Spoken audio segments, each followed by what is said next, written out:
I am Sylvia Trent-Adams. I graduated from Hampton University in 1987. I am a member of Essence.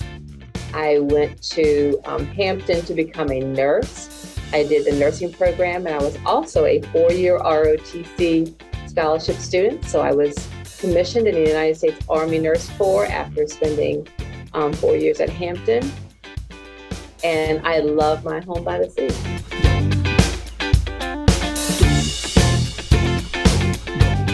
I think I entered public service because I wanted to help people. I had a genuine interest in doing things that would make the world a better place. And I know that sounds a little idealistic, but I grew up in rural Virginia, and I watched my grandmother and my mother literally take care of the community. We spent a lot of time in church. We spent a lot of time with family. And oftentimes there were people in our community who either didn't have resources, or when a relative was sick or someone just needed a place to stay, my grandmother and my mother were always trying to make sure everyone was taken care of. I just watched that as a child, and it just kind of stuck with me. So when I had the opportunity to, explore career opportunities, I looked at nursing, I looked at medicine, I looked at other clinical professions as well. But I really enjoyed being a volunteer at the hospital, and kind of solidified very early in life I wanted to be a nurse. And so as a public servant, you do what is needed by the mission. The Army was a great career for me. It got me started on the right pathway, and the door opened for me to do an inter-service transfer to the public health service.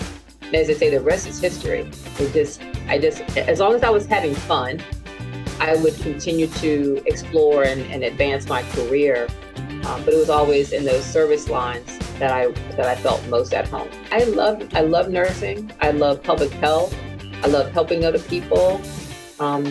There's so many opportunities to grow in your career while also serving what you feel is your purpose. And I do feel that health and healthcare are my purpose.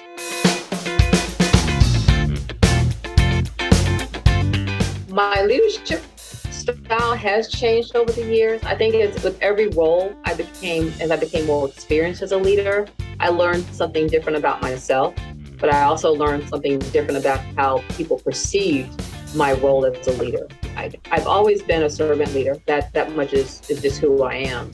But I think I've been more recently more situational leadership, because I have to function at so many different levels. And depending on where I'm leading, or what mission I'm leading, or what effort I'm responsible for, I have to adapt my leadership style to those situations. And I'll give you an example. Even now, when I'm volunteering in a clinical environment, I have to, kind of take things down to a level where people understand my role, what I'm saying, and they understand how we're going to communicate and how we're going to work in partnership together to accomplish a goal.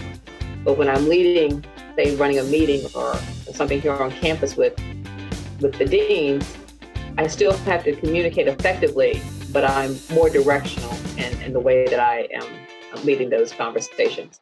But I think for me, it's always been servant leadership. Now it's a matter of gauging how much of my leadership style has to come out versus, being more directive versus participatory. So you have to build upon those experiences over the course of time to figure out what's the best leadership style for every situation.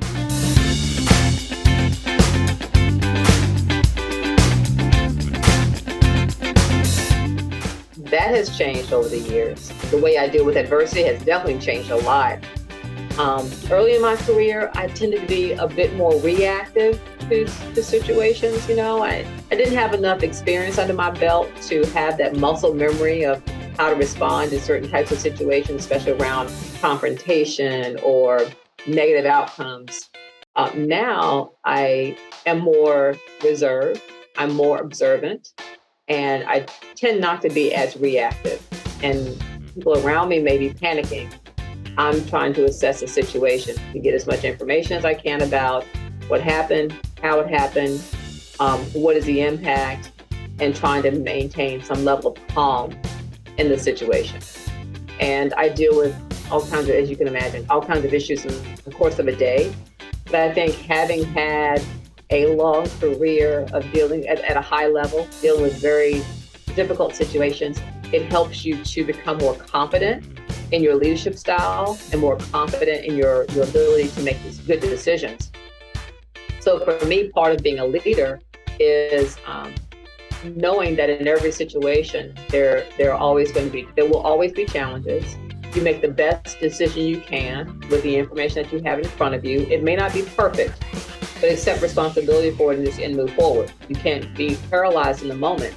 You have to be able to make good decisions with the information you have and do the best you can. Now, the challenges and the adversities, they come from all different sides. And I will say that the higher level positions come with a lot of scrutiny. Early in my career, we didn't have social media. So you're not as exposed as a young leader in that environment as you are now. In those days, no social media, limited email, and your personal life didn't bleed into your professional life as much. For young leaders now, I think there's almost a virtual roadmap of your entire career. And it's much harder for leaders who are just starting out in their career to manage the personal and professional boundaries. I think that's critical for a leader to be able to have some safe space.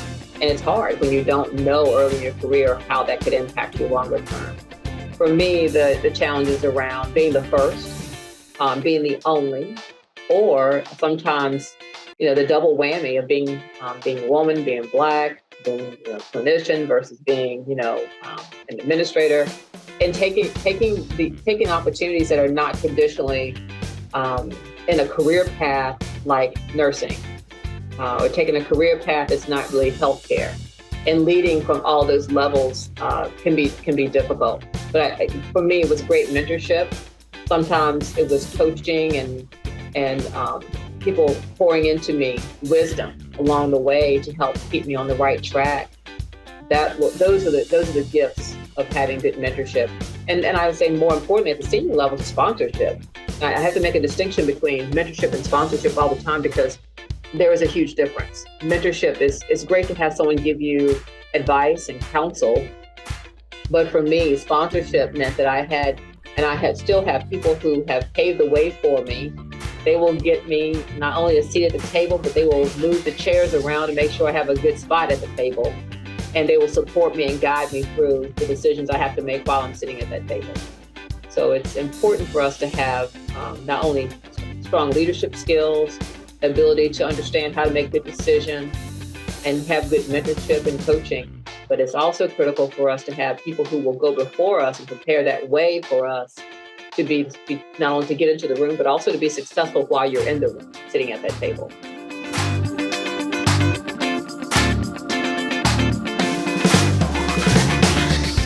Yeah, I don't think it's changed a lot. I think that the circumstances around us have evolved. So I think there's more information out in the general public now than ever before because of social media, because of access to information, and the ability for people to get information 24/7, and for us to have live footage from people who are observing, not necessarily from the reporter's perspective, but from a participant's perspective. That has indeed changed. And so we have access to information we've never had before. And I'll give you one good example. We've seen a lot of situations in the media related to police brutality. We've seen a lot around social justice movements, not only here in the United States, but across the world. I think that is framing the workplace, it's framing society, and it's reframing our community's perspective of what's happening on the ground in our own neighborhoods. It is also at the same time giving us a global lens of how people perceive us from the outside looking in. And those two perspectives may often conflict with each other. And so I don't think we have prepared in this country our communities to look at things from multiple perspectives. We see the world the way we see the world. And we don't often take a step back to say, I wonder how other people view us. But we've seen that a lot over the last several years because we've seen how the global community is looking at what's happening in the United States and going, what are they doing? Have they lost their minds? And I don't think that was, something that we even paid attention to, before now in the last few years. But it's important for leaders to be informed. As a leader, you have to know what is happening, not only in your environment, but everything that's affecting your workplace. You mentioned COVID.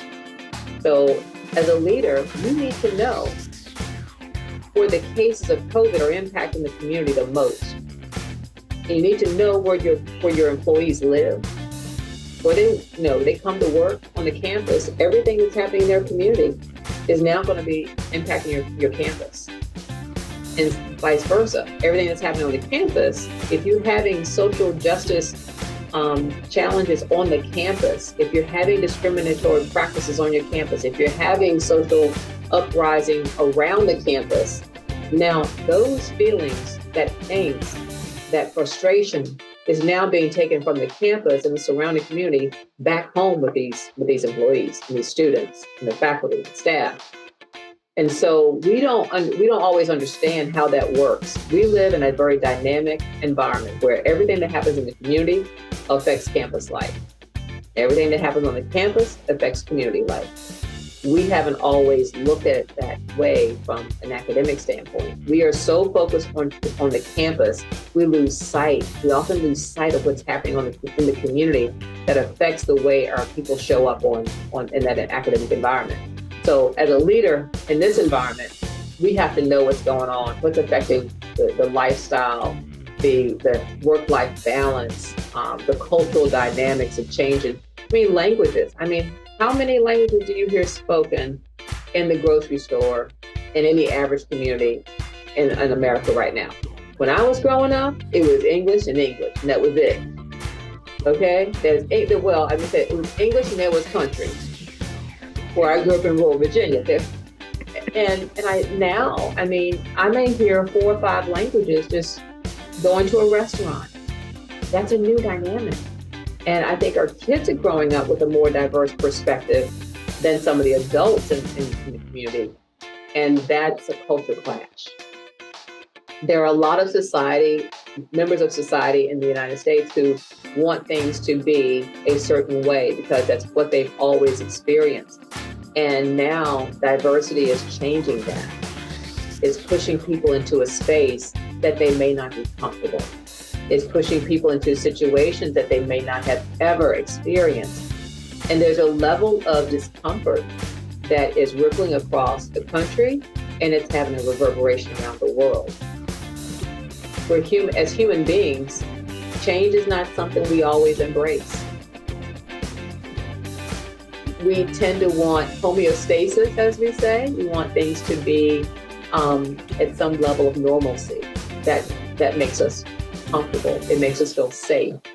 And so what I've seen is, over these last several years, that as a society has changed, more information is available to people. We're getting different perspectives from different angles in the community. People are more aware of things not being the way they thought they were. And that is creating some level of tension. That tension is manifesting itself in a lot of different ways. I won't say that's good or bad. I just think it's an awareness that we as leaders must be cognizant of. And as we become cognizant, we have to change our behavior. We can't be judgmental in these situations. We have to be more open, empathetic, listen, and help people to understand all the different perspectives from their team, and whether it be on a campus or in a corporate workplace or in other workspaces, to help people understand that you have to have respect for one another. It's those basic human principles of respect, having integrity, being authentic, communicating in a way that is respectful and allows us to have an exchange, have a dialogue, and everything not being a confrontational situation when we get frustrated, when we don't understand all the information that we're receiving. It does require that we go back to basics. There's a book that I read, Robert Fulcom's Everything I Need to Know, I Learned in Kindergarten. I think the book is called everything I need to know I learned in kindergarten. And it's the basic principles about how to treat each other. We learned those things in Sunday school. We learned it in elementary school. Wait for your turn in line. Be nice. Wash your hands. Basic common sense. But common sense is not common. So I think people just need to have a bit more grace with each other.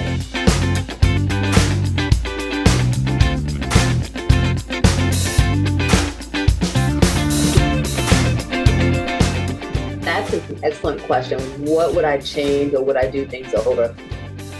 Well, the one thing I will say, I wish that in my 20s, someone had told me, or that I had understood, that I did not have to do everything at one time, and that everything was not an emergency, and that the world would not come to an end if I was not juggling 4 or 5 things at one time.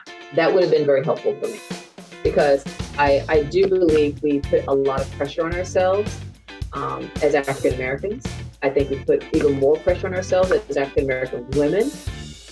We are competitive by nature when we are high achievers. And I think we perpetuate that in a lot of ways that are not always healthy. So I would have appreciated knowing balance was okay, that having some boundaries around work and personal life, it's okay. You can do things that are not necessarily overwhelming you from a day-to-day perspective.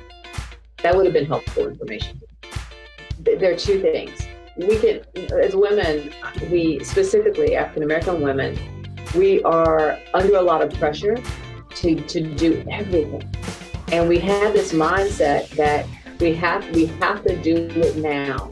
We have to be successful now. We have to be prepared. We have to do everything. It's like the mindset that we grow up with. You have to do twice as much, be considered half as good. And that is not healthy, and one of my mentors told me, she said, and she wanted me to understand that we can have it all, but we may not be able to have it all at the same time. And when she was saying all, it was, you can have a wonderful career, you can have a family, you can have downtime, you can have, the opportunity to travel, and you can do all these great and important things throughout your career in these leadership roles. You can be the high flyer, but you may not be able to do all of that at the same time. Whenever you focus on one thing, you focus on your career, something else is going to have to give. When you're overemphasizing one part of your life, something else is going to give. It may be your family, it may be your career, it may be your physical health, it may be your spiritual health, or your mental health. So you have to think about, am I exercising enough? Am I getting enough sleep? Am I eating right? Am I in the right kind of job that allows me to grow and thrive? And where do I find that balance? How do I find that balance? It's difficult. It is so difficult, but every person is different, and everyone has to figure out where those trigger points are for them throughout their life, in different sectors of their life, to be able to get to a place where you feel balanced. But it's critical that we understand the importance of self-care. It's important to understand pacing yourself throughout every chapter in your life, because it will all catch up with you eventually.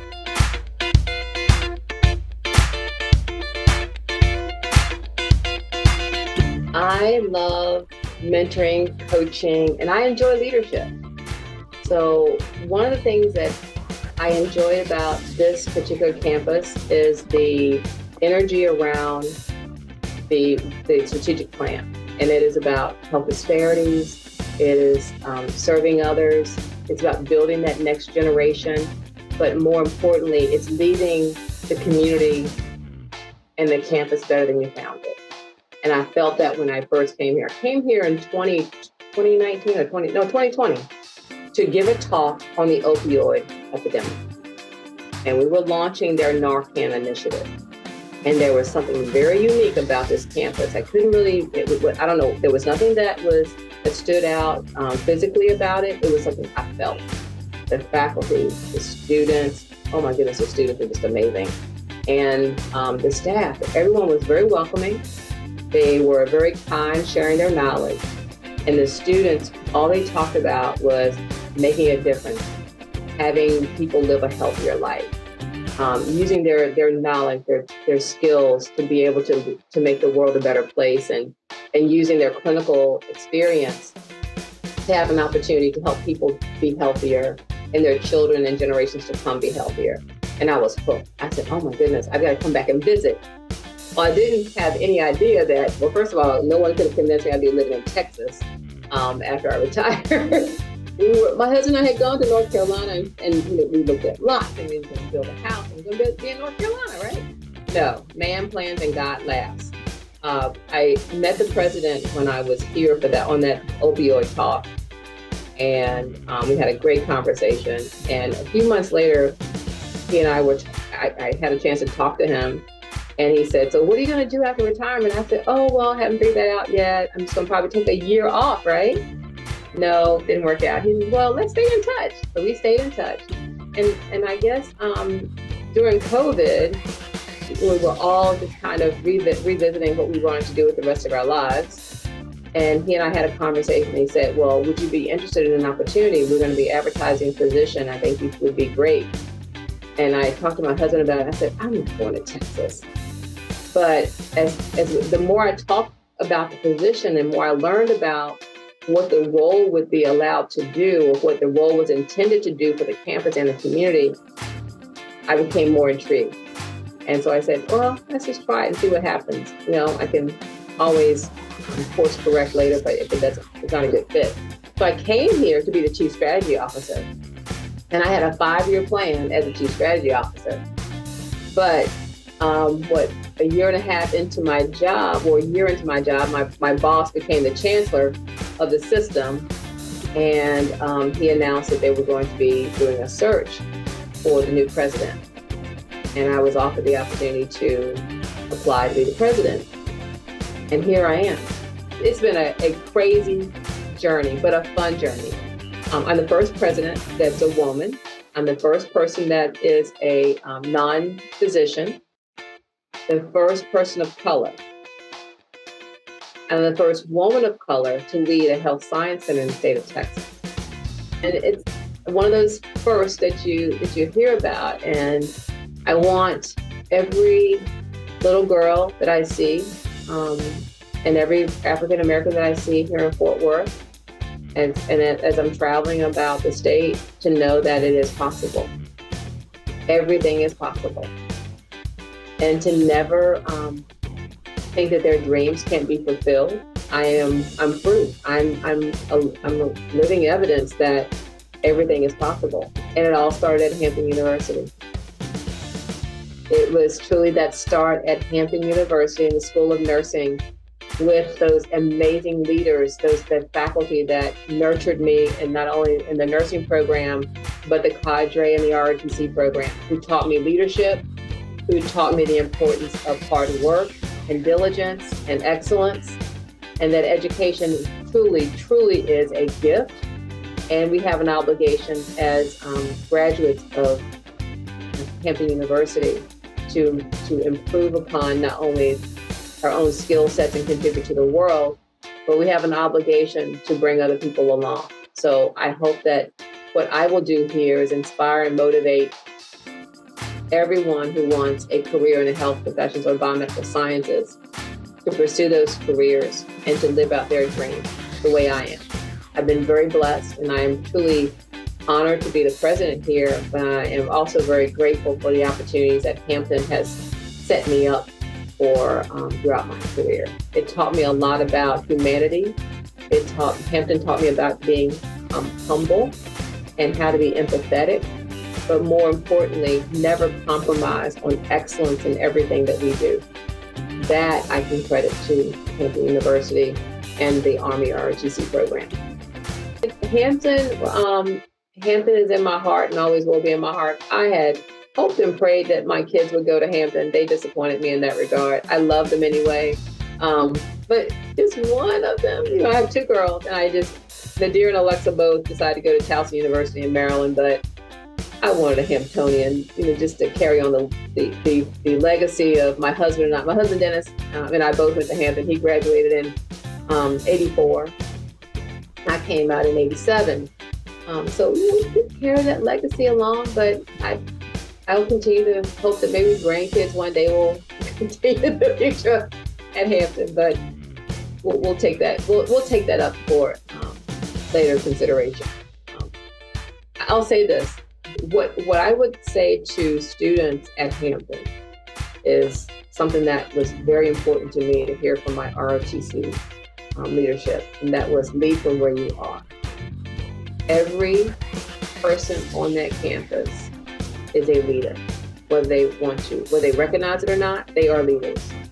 And they represent the Hampton brand, they represent the future of Hampton, and they stand on the shoulders of giants, many of whom we will be successful only because of the path that they walked, the road that they traveled, and the things that they did at that institution to set us up for success. They created a pathway, they led by example, and they created an opportunity that we would not have otherwise. And I'm so proud that General Williams is now the president. I think he is going to do a phenomenal job in carrying Hampton forward. And I know he's an example of excellence, and I admire him, and I truly appreciate his diligence and his excellence in the way he executes on his mission.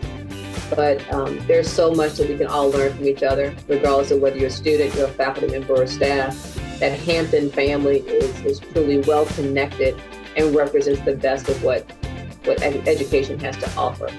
And I hope that when many of those students leave Hampton, they'll come on down to Texas to the Health Science Center here at University of North Texas Health Science Center and join us in Fort Worth.